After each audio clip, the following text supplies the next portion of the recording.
Hello everyone, welcome to our channel.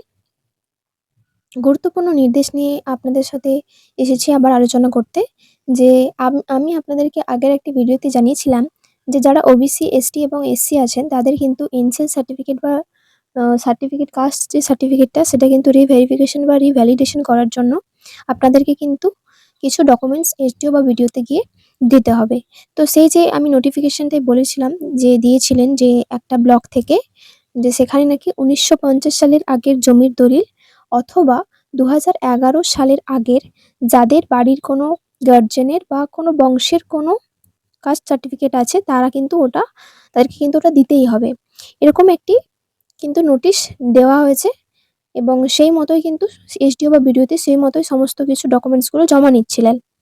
তো ফেসবুকে কিছু একটা পোস্টে দেখা যায় যে একটি নতুন নোটিশ দেখা যাচ্ছে, যেখানে কিন্তু এই যে ১৯৫০ সালের আগের জমির দলিল সেটা লাগছে না বলে সেই রকম কিন্তু একটা নোটিশ ঘোরাফেরা করছে ফেসবুকে। কিন্তু এটা যে সত্য সেটা কিন্তু আমরা যাচাই করিনি যে এই নোটিশটা আদৌ সত্য কিনা বা এখানে কি বলা হয়েছে সেই বিস্তারিত আমি আলোচনা করব। কিন্তু আমি এটুকু বলতে পারি যে এটা যে সত্য কি মিথ্যে বা এটা যে আদৌ সত্য সেটা কিন্তু আমরা যাচাই করিনি। তো দেখি সেখানে কি বলা হয়েছে। তো এখানে দেখতে পাচ্ছেন যে লেখা আছে government of West Bengal backward classes welfare department administrative building, ঠিক আছে, 4th and 5th floor, sector 2, salt lake, Kolkata. ঠিক আছে, আর এখানে www.অঙ্গ, তো এখানে যে ওয়েবসাইটটা দেওয়া আছে এটা কিন্তু গিয়ে যে দেখতে হবে। তার আগে এখানে লেখা আছে সাবজেক্টে যে productions of land deeds prior of 1950 in cases relating to issuance and re-verifications of caste certificate registration। তো এখানে কি বলেছে নেক্সট, এখানে বলা হয়েছে যে জাতি সার্টিফিকেট জারি এবং পুনরায় যাচাই করার ক্ষেত্রে ১৯৫০ সালের পূর্বের জমির দলিল জমা দেওয়া সম্পর্কে একটি প্রস্তাব বিভিন্ন আবেদনের মাধ্যমে এই দপ্তরের নজরে এসেছে যে জাতি সার্টিফিকেট জারি করার সময় এবং জাতি সার্টিফিকেট পুনরায় যাচাই করার সময় সার্টিফিকেট প্রদানকারী কর্তৃপক্ষ বেশ কিছু ক্ষেত্রে আবেদনকারীদের কাছ থেকে জমির দলিল, বিশেষ করে ১৯৫০ সালের পূর্বের জমির দলিল জমা দেওয়ার জন্য জোর দিচ্ছেন। এই বিষয়ে আমি নির্দেশিত হয়ে এই দপ্তরের বা মেমোরান্ডাম এর একটি কপি এবং আগের নম্বরের নির্দেশ এর কপি এখানে সংলগ্ন করলাম।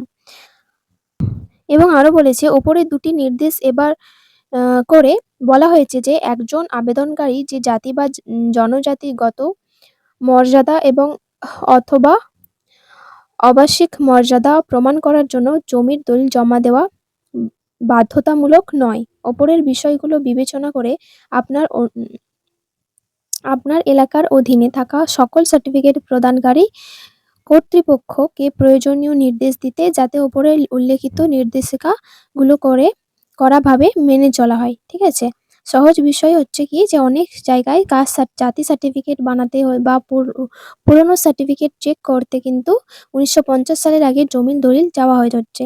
তো সরকার বলছে যে জাতি প্রমাণ করার জন্য জমির দলিল দেওয়া বাধ্যতামূলক নয়। এটা নিয়ে ২০১৪ এবং ১৫ সালের নির্দেশ অলরেডি আছে।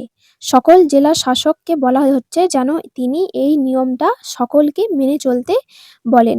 মানে এটা, এই যে নোটিশটা দেখা যাচ্ছে ফেসবুকে, এটা যে আদৌ সত্য সেই বিষয়ে কিন্তু আমরা জানি না বা যাচাইকরণ হয়নি। তো যদি এটা হয়ে থাকে তাহলে কিন্তু খুবই ভালো।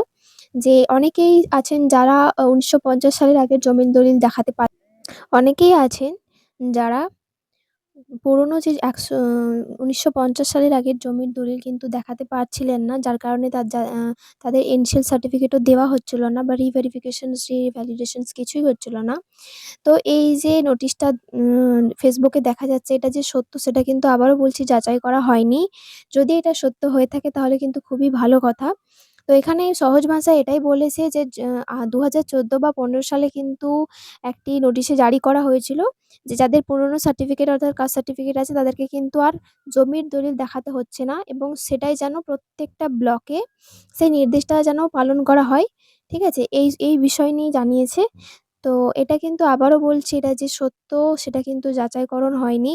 তো যদি হয়ে থাকে খুবই ভালো কথা। আপনারা আপনাদের যে এসডিও বা বিডিও অফিস আছে সেখানে গিয়ে আপনারা পুরো বিষয়টি ভালো করে জেনে আসুন। তারপরে কিন্তু আপনাদের যেই সার্টিফিকেট সেটা কিন্তু আপনারা রিভেরিফিকেশন বা রিভ্যালিডেশন করতে পারবেন। তো এইটুকুই ছিল আপডেট আপনাদেরকে দেওয়ার জন্য। আশা করছি ভিডিওটি আপনাদের সকলের ভীষণ হেল্পফুল হবে। ভিডিওটি ভালো লাগলে অবশ্যই একটি লাইক করবেন। চ্যানেলে নতুন হয়ে থাকলে চ্যানেলটিকে অবশ্যই সাবস্ক্রাইব করে রাখবেন। দেখা হচ্ছে নেক্সট ভিডিওতে। থ্যাংক ইউ সকলকে।